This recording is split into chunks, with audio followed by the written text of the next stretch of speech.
오늘 말씀의 제목은 그리스도의 십자가 외에 이러한 제목으로 은혜를 나누고자 합니다. 사도 바울은 내게는 우리 주 예수 그리스도의 십자가 외에 결코 자랑할 것이 없으니 십자가 외에는 자랑할 것이 없다, 이렇게 말씀합니다.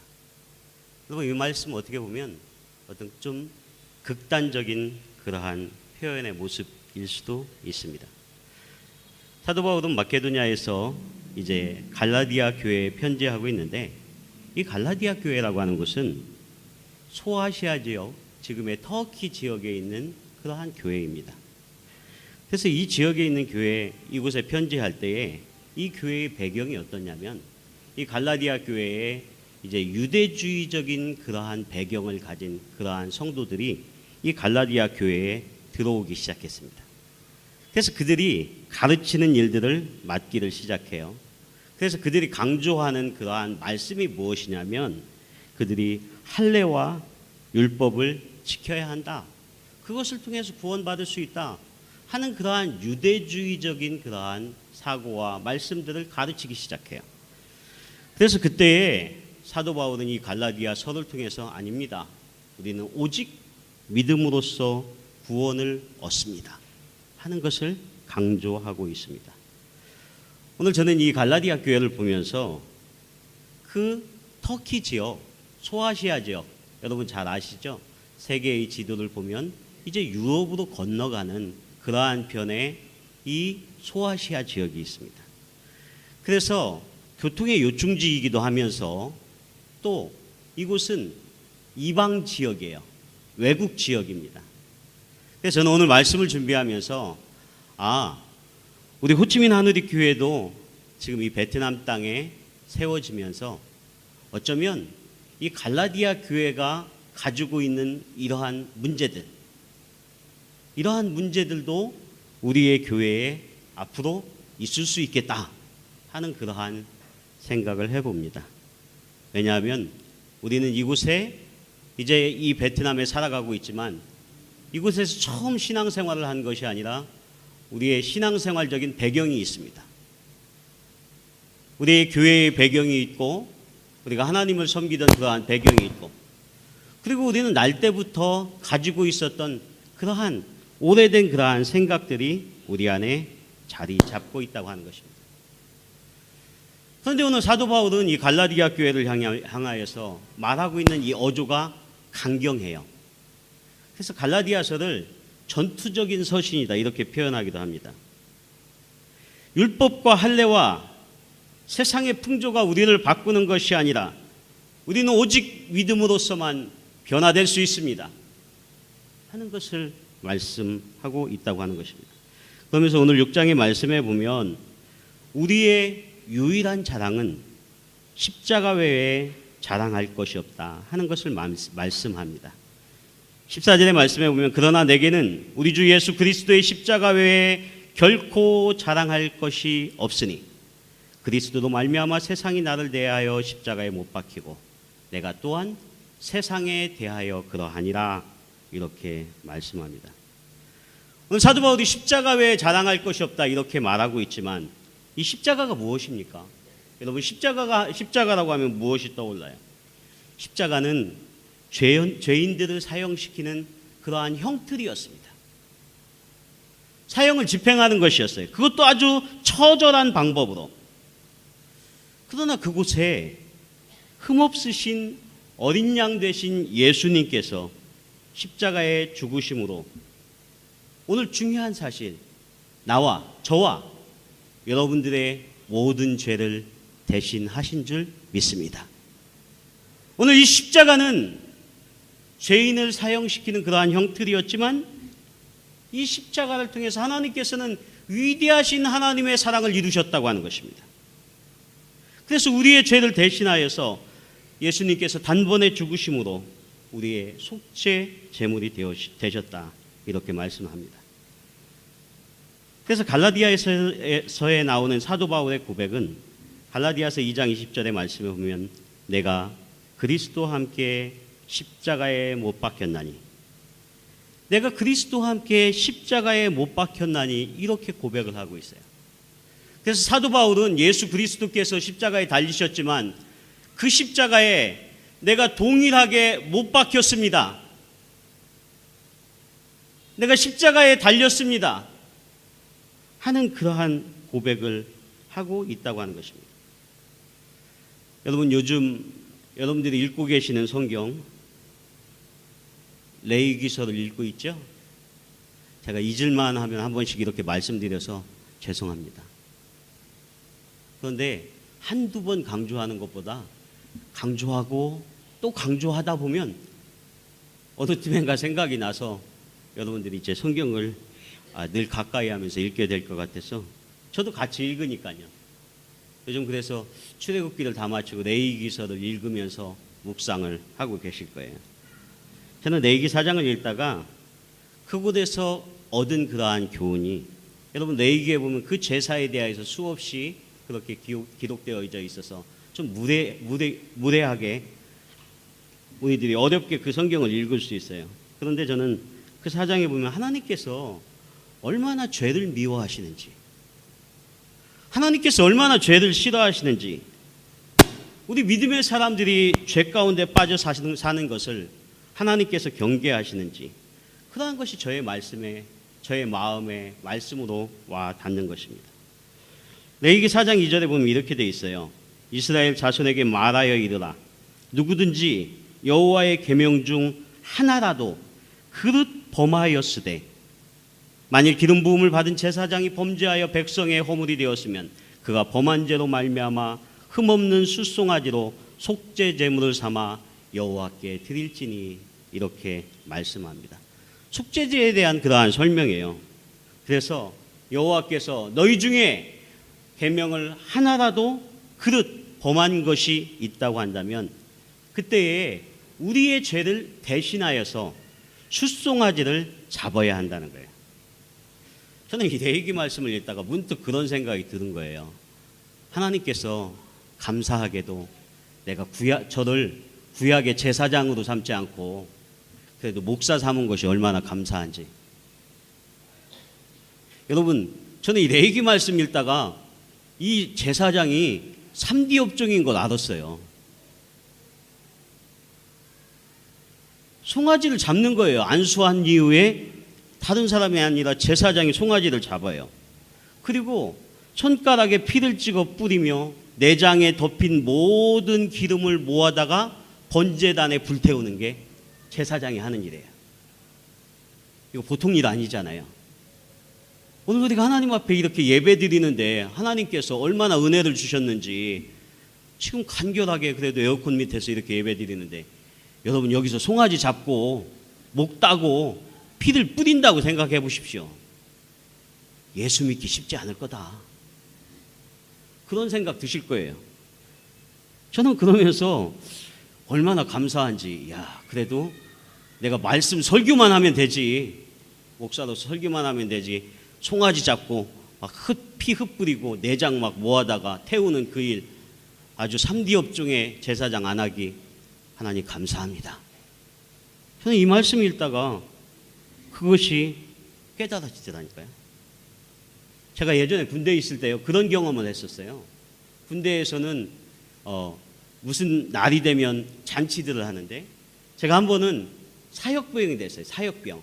어떤 사역병이 되냐면 돼지 잡는 사역병. 혹시 해보신 일 있습니까? 저는 어느 날 착출이 돼서 저한테 사역병으로 착출이 됐는데 돼지 잡는 사역병이 된 거예요. 그래서 돼지를 제가 잡는 건 아니고요, 그 돼지를 차에다 끌고 도살장에 가는 겁니다. 도살장. 저는 도살장 처음 가봤어요. 그리고서 그 도살장에서 이제 돼지를 잡는데요, 그 돼지 잡는 사람들이 무슨 전기총 같은 걸 엉덩이 부분을 쿡 찔러요, 돼지를. 그럼 돼지가 이렇게 문 입구 쪽으로 나가요. 그런데 그 입구에서 이렇게 잡는 건데 도끼로. 제가 이건 설교 말씀이기 때문에 너무 자세하게 묘사하기는 그런데 충격받았어요. 충격. 그날 저도 저같이 웬만하면 충격 안 받을 것 같은 사람이 충격이 되는 거예요. 돼지를 그렇게 잡더라고요. 그리고 그 모든 뼈와 살들을 이렇게 다 가려냈는데, 여러분, 다 가려냈는데도 막 움직여요. 제가 그러면서 그때 마음먹은 것이, 내가 앞으로는 돼지고기 안 먹으리라. 저는 돼지가 그렇게 끔찍하게 잡히는 줄 몰랐어요. 그런데 갔다 와서 물론 먹기는 먹었어요. 금방 잊어지더라고요. 저는 오늘 이 말씀을 읽으면서 이 레위기의 말씀에 보니까, 우리가 범죄하였을 때에 여러분, 제사장이 숫송아지를 잡는 게 이게 얼마나 힘든 일인 줄 아세요? 저희 집에 조그만 토끼 하나 키우고 있는데 너무 귀여워요. 그것이 잡힌다고 생각을 해보세요. 이것이 얼마나 끔찍한 일인가. 저는 그래서 이 레위기 말씀을 읽다 보니까 하나님께서 우리가 죄악 가운데 있는 것, 우리가 범죄하는 것을 하나님은 너무나 싫어하시겠구나. 아무 흠도 없고 아무 죄도 없는 그러한 송아지가 잡혀져야 돼요. 죽어져야 돼요. 그래야만 구약에서도 우리의 죄가 사함받을 수 있었다고 하는 것입니다. 저는 오늘 이 사도 바울이 그리스도의 십자가 외에 결코 자랑할 것이 없다고 하는 것이, 그 십자가가 우리에게 무엇을 의미하는가, 그것을 묵상해야만 합니다. 여러분, 하나님은 죄를 싫어하신다고 했는데, 제가 며칠 전에 그런 에피소드가 또 있었어요. 차를 타고 가는데 하늘에서 갑자기 쿵 하고 뭐가 떨어진 거예요. 근데 뭐냐면, 이름도 잘 모르는 그 과일 열매 큰 거 있죠. 큰 열매. 저는 쿵 하고 했을 때 순간적으로, 차 망가졌구나. 근데 제가 요즘 하나님의 사랑을 많이 받고 있는지 얼마나 감사한지, 그 열매가요, 유리에 안 떨어지고 바로 유리 모서리 있죠, 쇠 부분, 거기와 그 백밀러를 툭 치면서 떨어졌어요. 그래서 열매는 박살났어요. 그러면서 제가 그런 생각을 했어요. 감사합니다 하나님, 제가 걸어갈 때 그 열매가 머리에 떨어졌으면 아팠을 텐데. 여러분, 하늘 잘 쳐다보고 다니셔야 돼요. 야자나무 옆에 가능하면 그늘이하고 글리 걸어가지 마세요. 야자열매는 딱딱해요. 그러면서 문득 그런 생각이 드는 거예요. 우리가 죄 지었을 때에, 우리가 범죄하였을 때 날벼락 맞지 않게 조심해야 한다, 뭐 하늘에서 뭐 그런 이야기들 하잖아요. 이건 웃자고 하는 이야기지만 하나님은 그런 걸 통해서도 깨닫게 하시더라고요. 사랑하는 여러분, 저는 여러분들을 정죄하고자 오늘 이 말씀을 나누는 것이 아닙니다. 우리가 그러한 죄 가운데 있었던 우리들을 어린 양 되신 예수님께서 십자가에 달려주심을 통해서 가장 처절하고 가장 처참한 그러한 사건이었지만, 그것을 통해서 우리의 모든 죄를 사함 받은 줄 믿습니다. 예수님이 십자가에 달려 죽으셨습니다. 그것이 오늘 나와 상관없는 그러한 사건이 아니라,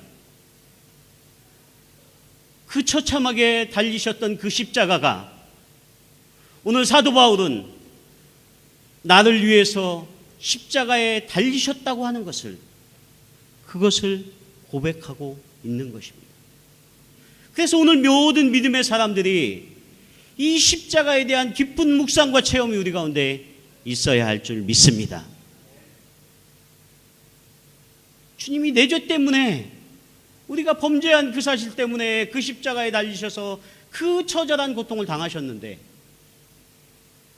우리는 믿음의 삶을 산다고 하면서, 우리가 이 땅 가운데 신앙생활 한다고 하면서 우리의 삶의 모습, 우리의 신앙의 모습이 어떠한가, 그것을 우리가 돌이켜 보아야 한다고 하는 것입니다.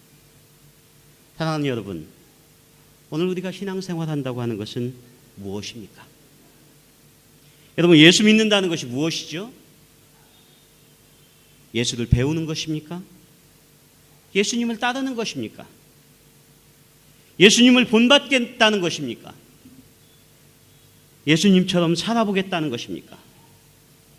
예수님을 내가 사랑하고 존경하는 것이 예수님을 믿는 것입니까? 사실 어떤 정의를 내리라고 한다면 저 예수 믿어요. 저 예수님을 믿는 그리스도인이에요. 그렇게 고백하지만 우리의 믿음의 삶을 정의하기는 우리는 결코 쉽지 않은 것을 보게 됩니다. 저는 저희 할머니가 95세에 돌아가셨어요.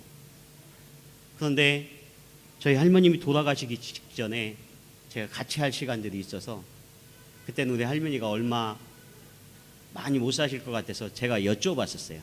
할머니 돌아가시면 천국 가실 수 있죠? 확신 있죠?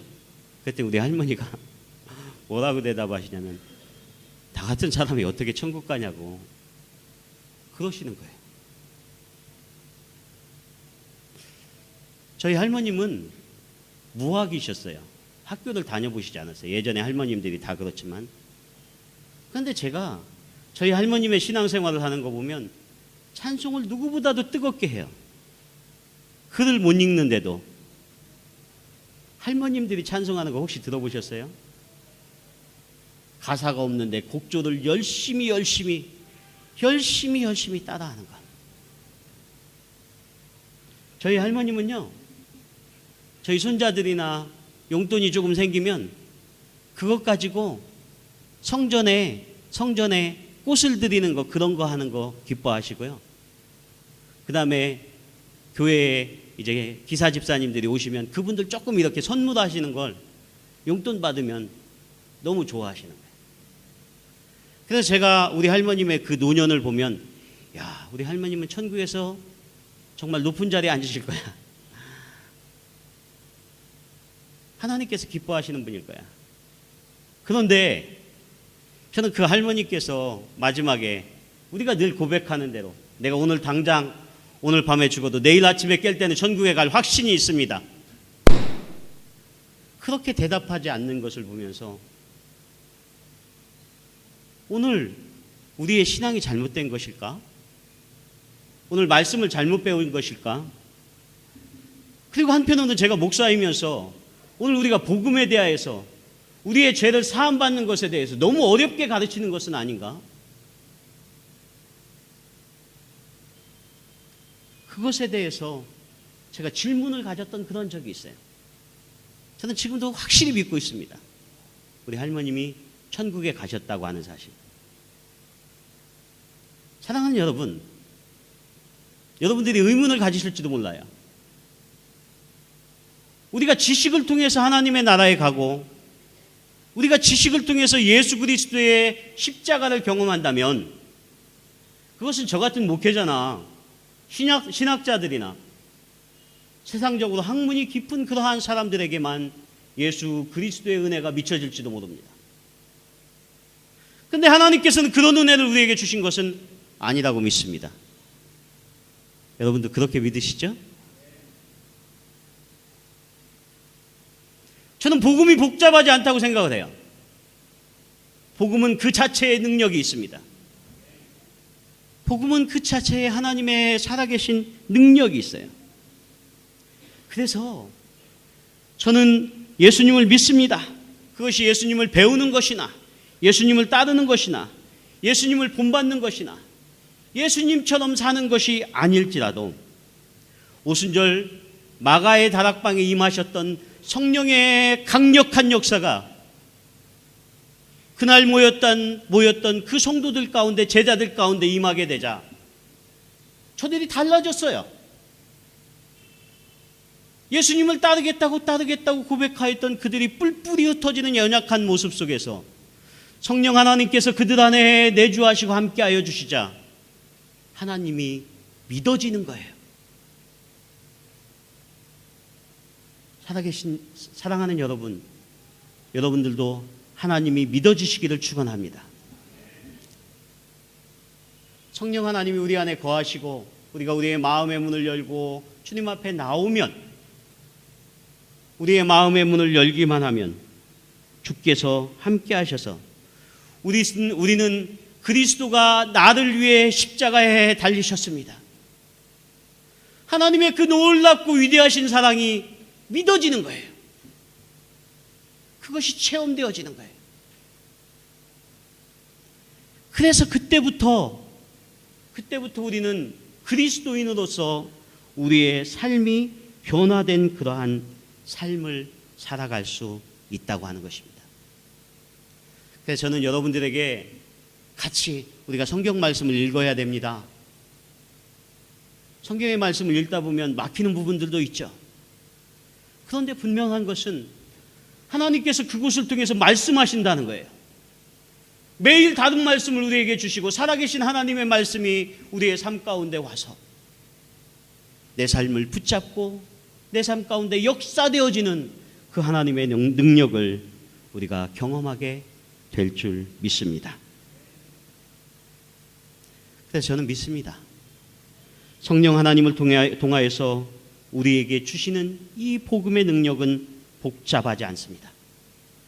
단순하지만 강력한 힘이 있습니다.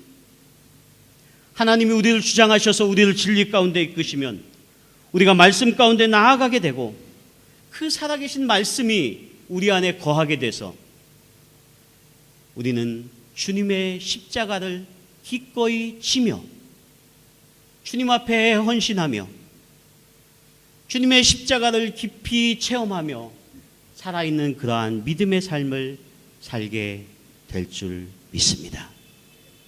그래서 예전에 지금 찬송가 전에 그 찬송가 519장에 십자가를 질 수 있나, 그 찬송 있잖아요. 십자가를 질 수 있나 주가 물어보실 때 죽기까지 따르오리 저들 대답하였다.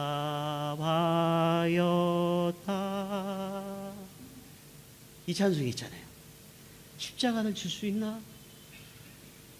그러면 우리의 대답이 내가 죽기까지 따르겠습니다. 내가 그 십자가를 지는 것이 결코 쉽지 않은 것을 알지만 주님, 내가 그 십자가를 지고 주님을 따르겠습니다. 우리가 그러한 고백 가운데 찬양하였다고 하는 것입니다. 그래서 하나님을 깊이 경험하고 하나님의 말씀에 그러한 성경적인 신앙을 갖게 된 그러한 사람들에게는 공통점이 있습니다.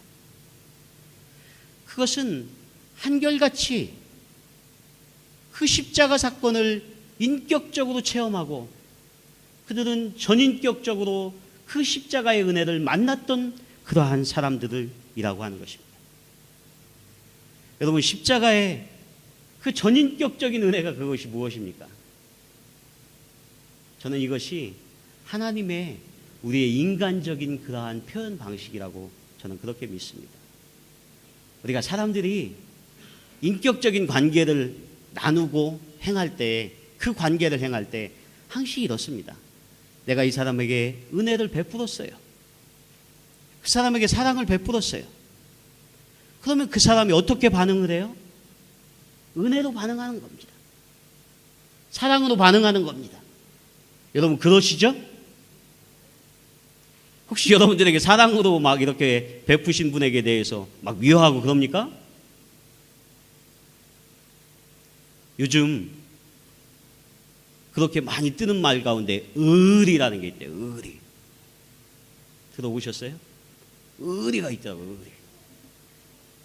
세상 사람들은 인격적인 관계를 표현할 때에 내가 이 사람을 대하고 섬기고 그렇게 해줬을 때에 그 사람이 인격적으로 반응하는 거예요. 나와 동일하게 그러한 사랑의 모습으로, 섬김의 모습으로. 우리가 십자가를 전인격적으로 경험했다고 하는 것은 나를 위해 죽으신 그 십자가의 은혜, 그 하나님의 사랑을 보니까 내가 하나님 앞에 헌신하지 않을 수가 없습니다. 하나님 앞에 내 생명을 걸지 않을 수가 없어요. 그건 누가 우리에게 강요한 것이 아니라 십자가의 은혜를 깊이 경험하고 깊이 체험한 순간, 십자가에서 나를 위해 죽으셨던 그 하나님의 위대하신 사랑이 내 마음에 확신으로 다가오는 그러한 순간, 나도 주님의 십자가를 지고 죽기까지 따르오리, 그렇게 고백하며 나아간다고 하는 것입니다.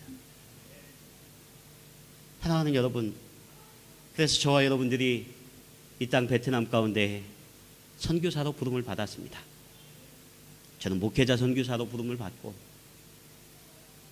여기에 풀타임 선교사로 자신의 생애를 전적으로 드리며 선교사님으로 부름을 받고, 또 여러분들은 여러분들의 직장과 사업 가운데 하나님의 부르심이 있는 줄 믿습니다. 우리의 달란트와 은사는 다릅니다. 저는 말씀을 전하고 말씀을 가르치며 교회에서 전적 사역을 하지만, 그러나 적어도 우리가 이 베트남 땅에 부름을 받은 것은 동일하게 저와 여러분들이 하나님 앞에 같은 부르심임을 믿습니다. 그것을 깨닫고 반응하는 것과 그것을 깨닫지 못하고 반응하는 그러한 차이가 있습니다.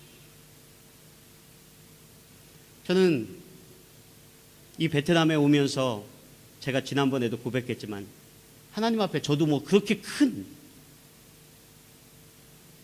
놀라운 헌신이 있었던 것은 아닙니다. 저는 그냥 좋았어요. 우리 선교사님이 저를 이곳에 초청해서 베트남 보니까 너무 좋아가지고 베트남 살고 싶어서 하나님 이곳에 와서 사역하고 싶습니다 하는데, 여러 가지를 하나님께서 보여주셔서 좋아서 이렇게 오게 됐는데, 저는 와서 이곳에 와서 사역하면서 깨닫는 것이, 하나님의 계획하심이 있는 줄 믿습니다. 저를 위한 계획이 있더라고요. 여러분들을 위한 계획이 있더라고요. 그래서 제가 하나님 앞에 저의 삶과 저의 사랑하는 자녀들과 물질과 재정과 모든 것들을 맡겼습니다. 그 맡기는 순간 저는 그때만 하더라도, 제가 처음 이 베트남 땅에 하나님 앞에 결단하고 나올 때만 해도 제가 언젠가 말씀드린 것 같은데 저의 심정은 절박이었어요. 절박한 심정이 있었어요. 그런데 하나님께서 역사하셔서 하나님이 해결하여 주신 줄 믿습니다. 하나님이 모든 것, 제가 알지 못하는 모든 것을 하나님이 해결해 주셨어요. 은혜를 주셨어요.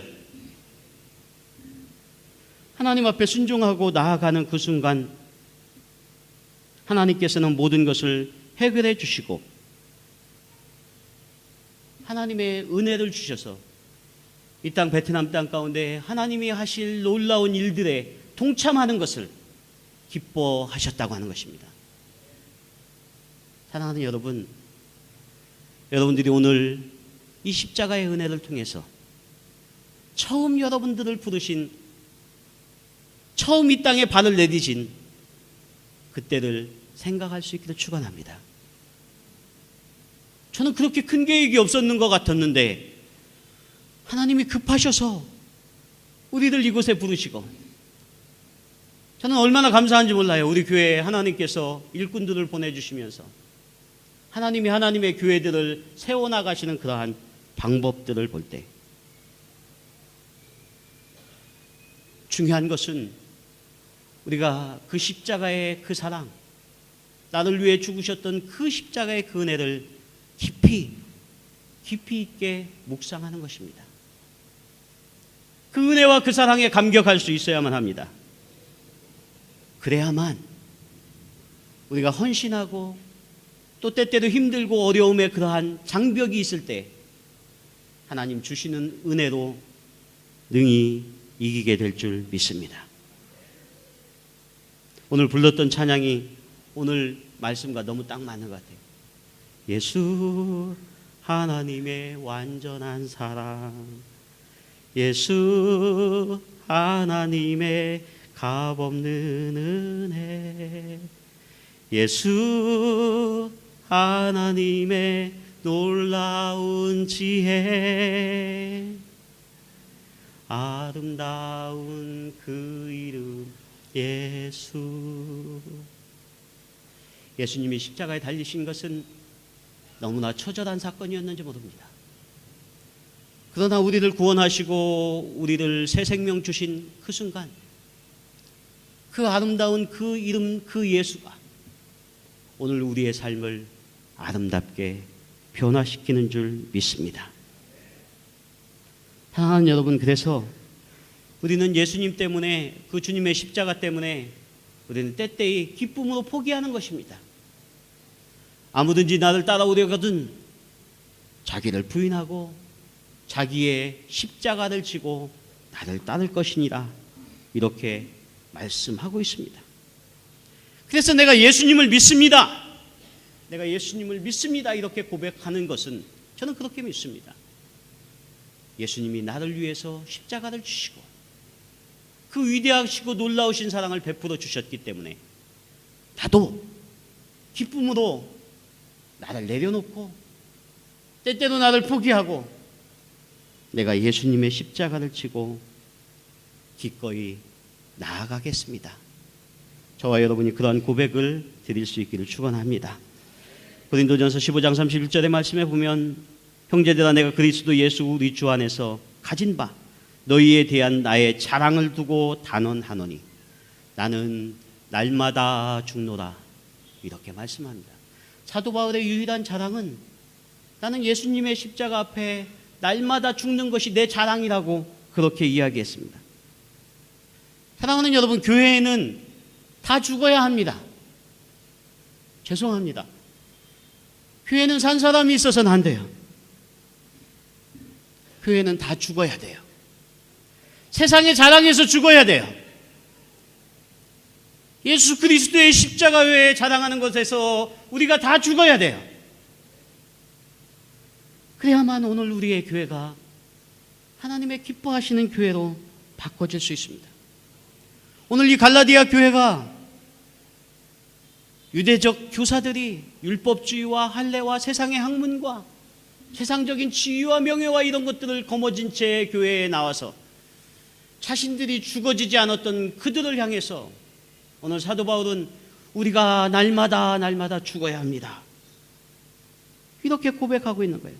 그래서 갈라디아서 2장 19절의 말씀에 보면, 내가 율법으로 말미암아 율법에 대하여 죽었나니 이는 하나님에 대하여 살려 함이라, 이렇게 고백하는 것입니다. 내가 죽어야 산다고 하는 그것을 사도 바울은 말씀하고 있는 것입니다. 그래서 20절에는 내가 그리스도와 함께 십자가에 못 박혔나니 그런즉 이제는 내가 사는 것이 아니요 오직 내 안에 그리스도께서 사신 것이라, 이렇게 고백하고 있는 것입니다. 사랑하는 여러분, 우리는 율법과 세상적인 것으로 우리는 완전할 수 없습니다. 우리가 우리의 의를 드러내 보았자 율법은 우리 모두를 죄인이라고 합니다. 우리가 율법을 지키려고 해봤자 저와 저를 포함한 여러분 모두가 우리는 율법 앞에 죄인일 수밖에 없다고 하는 것입니다. 우리가 그것에서 자유하려면 율법을 다 지켜야죠. 그래야만 나는 의인이라고 떳떳하게 나의 의를 드러내놓고 그렇게 이야기할 수 있죠. 그런데 성경에 보면 우리는 율법 앞에 자유할 수가 없습니다. 그래서 우리는 율법 앞에 우리가 죽어야 돼요. 그러면 그 안에 자유함을 누릴 수 있다고 하는 것입니다. 그래서 제가 여러분들에게, 여러분 교회에서는 다 죽어야 합니다. 목사도 죽어야 하고요, 직분 맡은 분도 죽어야 하고요, 성도님도 죽어야 합니다. 믿습니까? 우리가 죽으면 우리 안에 예수님이 살아 계심을 믿습니다. 며칠 전에 여러분도 보셨을 거예요. 신문에 경악할 일이 났어요. 인터넷에. 한국에 보이스피싱 범죄가 있는데 거기에 그 통장에서 인출하는 그 범죄의 책임자 한 분이 목사님이래요. 목사님. 굳이 설교 시간에 이런 이야기까지 할 필요가 있나 고민했습니다.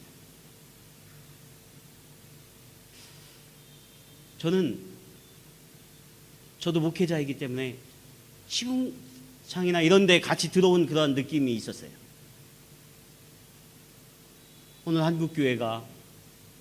한국교회에 보여진 그러한 현실이. 근데 어느 제가 아는 분이 페이스북에 그런 포스팅을 올렸더라고요. 그 사건을 밑에 달면서 저도 죄인입니다. 저도 비슷한 죄를 지었어요. 우리 모두의 죄악입니다. 제가 미국에서 목회할 때요, 미국 교회를 빌려 쓰는데 거기에 백인 교인들도 그 교회를 빌려 쓰고요. 교회가 크다 보니까 우리 한인들도 빌려 쓰고 히스패닉계 교회도 빌려 쓰는데 월요일 날 아침에 교회 일이 있어서 갔는데 누가 저한테 할렐루야 하면서 인사를 하는 거예요. 근데 경찰복을 입고 총을 찼어요. 근데 그분이 누구냐면 목사님이에요. 백인 목사님이에요. 미국에는 많은 목사님들이 투잡을 갖고 있는 분들이 많아요. 목회만 가지고 자신들의 생활이 되지 않아서 평일에는 그렇게 경찰관으로도 일하고요, 다른 일들도 하는 그런 경험들을 많이 봤어요.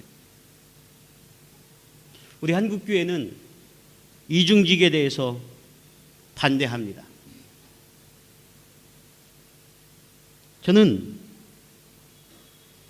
오늘 우리 한국교회에 이러한 어려운 일들이 왜 일어나고 있는가? 오늘 우리에게 왜 이러한 문제들이 일어나고 있는가? 우리가 하나님 앞에 동일한 마음으로 우리들이 하나님 앞에 회개해야 할 줄 믿습니다. 오늘 이 이야기가 어쩌면 오늘의 말씀과 깊이 관련 없는 그러한 이야기일지도 모릅니다. 그러나 여러분, 오늘 우리가 하나님의 그 십자가를 질 때에, 오늘 주님의 그 은혜를 입었을 때에 우리는 동일하게 주님의 십자가를 함께 지어야 할 줄 믿습니다. 그래서 교회에 와서는요, 우리가 율법을 통해서 내가 가지고 있는 세상을 자랑을 통해서 누구를 정죄하기에 앞서서 내가 먼저 죽어져야 함을 믿습니다. 목사인 제가 먼저 죽어야 돼요. 우리가 먼저 죽어야 돼요. 그러면 우리의 교회가 진정으로 예수 그리스도가 십자가를 이기고 어둠의 권세를 이기고 다시 살아나셔서 승리하셨듯이 이 땅의 교회들이 승리하는 그러한 은혜를 경험하게 될 줄 믿습니다. 오늘 사도 바울은 그래서 14절에 그러나 내게는 그리스도의 십자가 외에 결코 자랑할 것이 없으니 이렇게 고백하고 있는 것입니다. 할래나 무할래나 아무것도 아니로되 그리스도 안에 오직 새롭게 지으심을 받는 것이 우리에게 가장 중요함을 말씀하고 있습니다. 우리 호치민 하늘교회가 성경적인 공동체가 되고 하나님의 뜻과 하나님의 인도하심을 받기 위해서는 우리에게 이 십자가의 깊은 묵상이 있어야 할 줄 믿습니다. 십자가는 자랑은 아닙니다. 우리가 그 십자가의 은혜를 깊이 힘있게 되면 우리는 낮아짐을 경험하며 오직 주님의 영광만을 드높이며 우리가 나아가게 될 줄 믿습니다. 사랑하는 여러분, 우리가 이 땅 가운데 부름을 받고 저와 여러분이 함께 십자가를 지십시다. 아멘이시죠? 우리의 교회는 함께 십자가를 지시자고요. 그때 하나님께서, 여러분, 왜 우리의 교회들이 왜 이렇습니까? 하나님은 그것을 원하시는 것이 아니라 주님, 제가 십자가를 지겠습니다. 이것을 원하실 줄 믿습니다. 기도하겠습니다. 하나님 감사합니다. 우리를 베트남 땅에 부르셔서 하나님 우리를 향한 하나님의 놀라운 계획하심이 있는 줄 믿습니다. 호치민 하늘이교회를 이곳에 세우시고 이 땅 가운데 하나님이 기뻐하시는 말씀의 공동체, 성경의 공동체가 이 땅 가운데 세워지게 하여 주시옵소서. 주님, 우리는 사람이 많이 모이는 것을 꿈꾸는 것이 아니라 하나님 앞에 바로 서는 것을 꿈꿀 수 있게 하시고, 하나님, 우리가 바로 이 땅을 섬길 수 있는 우리들 되게 하여 주시옵소서. 주님, 우리 안에 연약한 모습들 너무나 많이 있습니다. 부족한 것들 너무나 많이 있습니다.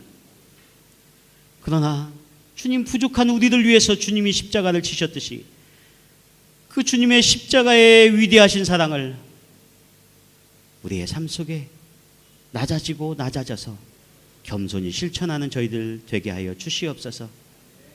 예수 그리스도의 십자가 앞에 우리의 자아는 못 박게 하여 주시고 주님이 주시는 새 생명의 은혜를 경험하게 하옵소서. 예수님의 이름으로 기도하옵나이다. 아멘.